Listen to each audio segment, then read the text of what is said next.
BRK news channel చూస్తున్నటువంటి ప్రేక్షకులందరికీ నా యొక్క హృదయపూర్వక నమస్సుమాంజలు. నేను మీ doctor D Balakrishnan, Ayurveda Vaidyaratna Shri Kaushik Ayurveda multitherapy hospital Dilsukhnagar Hyderabad నుండి మాట్లాడుతున్నాను. సో ఈ మధ్య కాలంలో చాలామందికి వయసుతో నిమిత్తం లేకుండా మోకాళ్ళ నొప్పులు వస్తున్నాయి. అసలు ఆ నొప్పులు ఎందుకు వస్తున్నాయి, రావడానికి గల కారణాలు ఏంటి, వస్తే ఎలాంటి జాగ్రత్తలు తీసుకోవాలి, రాకుండా ఏమైనా నివారణోపాయాలు ఉన్నాయి, వచ్చాక మరి ఆయుర్వేద వైద్య విధానంలో ఎలాంటి వైద్య చికిత్సా పద్ధతులు ఉన్నాయి, ఈ విషయాలన్నింటినీ సవివరంగా సహేతుకంగా తెలుసుకుందాం. సో మోకాళ్ళ నొప్పులు ఎందుకు వస్తాయి, కారణం చూడాలి. చిన్న పిల్లల్లో ఇంతకు పూర్వం 50 ఏళ్ళు 60 ఏళ్ళు 70 ఏళ్ళు దాటిన వాళ్ళకి వచ్చేది. ఇప్పుడు అలా కాకుండా 30 ఏళ్ళు 40 ఏళ్ళ వాళ్ళకి, 25-30 ఏళ్ళ వాళ్ళకి కూడా వస్తున్నాయి. కారణాలు ఏంటి, అసలు ఎందువల్ల వస్తున్నాయి, ముందు కారణాలు తెలుసుకోవాల్సిన అవసరం ఎంతైనా ఉంది. ఇక్కడ చూస్తే సహజ సిద్ధమైనటువంటి ఆహారం తీసుకోవట్లేదు, సహజ సిద్ధమైనటువంటి జీవన విధానము లేదు, జీవన విధానము లోపించింది.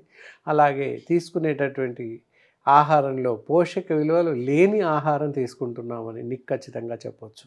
అందరూ ఆహారం తీసుకుంటున్నారు, కానీ ఎలాంటి పోషకాలు లేని, అసలే పసలేని, బలం లేనటువంటి ఆహారాన్ని తీసుకుంటున్నారు.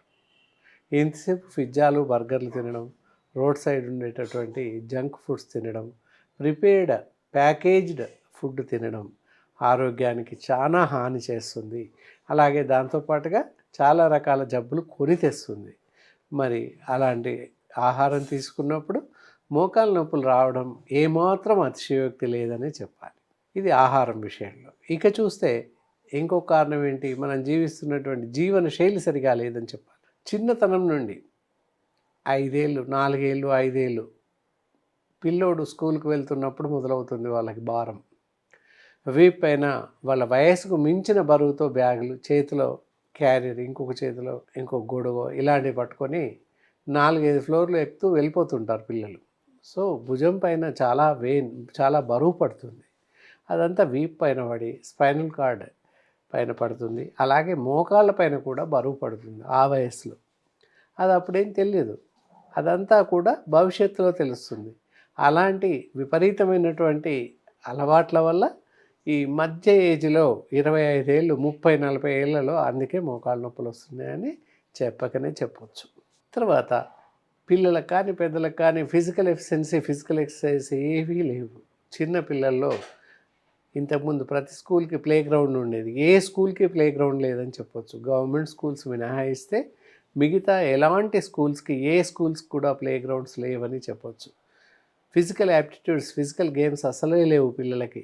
గేమ్స్ అయినా టీవీలో ఆన్ చేసి చూపించడం, లేదా ఫోన్లో చూపించడం, అన్ని రేసెస్, అన్ని రకాల గేమ్స్ అన్నీ కూడా ఈ రోజుల్లో పిల్లలకు ఆన్లైన్లో చూపించడం జరుగుతుంది. దానివల్ల ఎలాంటి ప్రయోజనం లేకపోగా ఇతరత్ర నష్టం జరుగుతుంది. కాబట్టి ఫోన్లో ఎలాంటి గేమ్స్ చూపించకూడదు, పిల్లలకి ఫోన్స్ అస్సలు ఇవ్వకూడదు అని చెప్పాలి. అది కూడా ఒక రకంగా హెవీ రేడియేషన్, అత్యధిక రేడియేషన్ వల్ల శరీరం పైన, ఇతర భాగాలపైన దాని యొక్క ప్రభావం చూపిస్తుందని చెప్పకనే చెప్పవచ్చు. మరి ఈ మోకాళ్ళ నొప్పులు ఎందువల్ల వస్తాయి, సరే వస్తాయి, లక్షణాలు ఏంటి అని చూసినట్లయితే మోకాళ్ళ పైన జెయింట్స్ ఉంటాయి.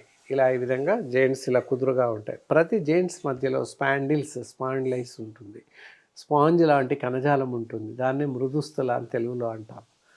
సైనోవిన్ ఫ్లూయిడ్ ఫామ్ ఉంటుంది ప్రతి కీలు మధ్యలో, అలాగే మోకాళ్ళ మధ్యలో కూడా ఉంటుంది. కొంతకాలం బరువు పడి ఇదంతా అయిన తర్వాత ఏదైతే ఉందో స్పాంజ్ లాంటి కణజాలం గట్టిపడిపోతుంది. దానివల్ల మోకాళ్ళ నొప్పి మొదలవుతుంది. మోకాళ్ళ కీలు అరుగుదల ప్రారంభమవుతుంది. మంటలు పోడ్లతో నొప్పి, లేదా కొన్ని సందర్భాల్లో కాలు వాచిపోయి నొప్పి ఏర్పడుతుంది. ఇలా ఈ విధంగా వస్తుంది. కారణాలు ఇవి అన్నమాట.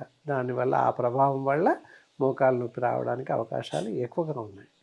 మరి రాకుండా ఎలాంటి జాగ్రత్తలు తీసుకోవాలి చూసినట్లయితే, ఇప్పుడు ఉన్నటువంటి పట్టణాల్లో చాలా ఫ్లోర్స్ 1, 2, 4, 5 ఫ్లోర్స్లో ఉంటున్నాయి. ఒక్కొక్కరు కూడా 2వ ఫ్లోర్, 3వ ఫ్లోర్, 2nd, 4th ఇలా ఒక్కొక్క అంతస్తులో ఉంటున్నారు.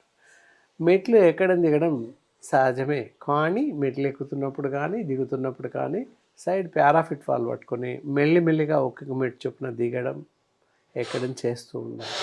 లిఫ్ట్ ఉన్నట్లయితే లిఫ్ట్ వాడుకోవడం ఎంతైనా అవసరం. అంతేకాని ప్రతిదానికి మెట్లు దిగుతూ గబగబా ఎక్కుతూ దిగుతూ చేయకూడదు. ఇవి జాగ్రత్తలు కొంత పాటిస్తే మోకాళ్ళ నొప్పులు రాకుండా కొంత కాపాడుకోవచ్చు. అవసరమైతే తప్ప మెట్లు ఎక్కడం దిగడం చేయకూడదు. ఇలాంటి పరిస్థితి ఎదురైంది, మన మోకాళ్ళ నొప్పులు వచ్చాక ఎలాంటి జాగ్రత్తలు తీసుకోవాలి, ఏం చేస్తే తగ్గుతాయి అని చూసినట్లయితే ఇందాక చెప్పింది సేమ్ అలాగే. మెట్లు ఎక్కడం దిగడం అసలు చేయకూడదు. సపోర్ట్ స్టిక్, అవసరమైతే వాకింగ్ స్టిక్ పట్టుకొని నడవడం లేదా వాకర్ పట్టుకొని నడవడం ఇలాంటివి చేయడం వల్ల మోకాళ్ళ నొప్పులు వచ్చిన వాళ్ళు త్వరితగతిన కోలుకునే అవకాశం ఉంది. ఆ విధంగా చేస్తూ కొంత ఎక్సర్సైజ్ మాలాంటి ఎక్స్పర్ట్స్ అనుభవజ్ఞులైన డాక్టర్స్ని అడిగినట్లయితే మోకాళ్ళకు సంబంధించిన ప్రత్యేకమైన ఎక్సర్సైజ్ చేసి చూపించే అవకాశం ఉంది. మరి ఇలా నొప్పి వచ్చినప్పుడు ఆయుర్వేదంలో ఎలాంటి వైద్య చికిత్సా పద్ధతులు ఉన్నాయి? ఈ రోజుల్లో కీళ్ళు అరిగిపోతున్నాయి, సెకండ్ స్టేజ్, ఫోర్త్ స్టేజ్, తొందరగా ఆపరేషన్కి వెళ్ళాలి, కీళ్ళు మార్చుకోవాలని చెప్తున్నారు. నీ ట్రాన్స్ప్లాంటేషన్ షుడ్ బి దేర్ అని డాక్టర్స్ అంతా చెప్తున్నారు. కానీ ఎలాంటి శస్త్రచికిత్స లేకుండా మోకాళ్ళు అరిగిన వాళ్ళకి కీలు మార్పిడి అవసరం లేకుండా, ఆపరేషన్ అవసరం లేకుండానే మందుల ద్వారా తగ్గించే అవకాశాలు ఎన్నో ఉన్నాయి. దానికి గాను అద్భుతమైన ఆయుర్వేదిక్ మెడిసిన్స్ ఉన్నాయి కనుక అవి తప్పనిసరిగా వాడుతూ ఉన్నట్లయితే ఈ మోకాళ్ళ నొప్పులు, కీళ్ళ నొప్పుల నుండి పూర్తిగా కోలుకునే అవకాశం ఉంది.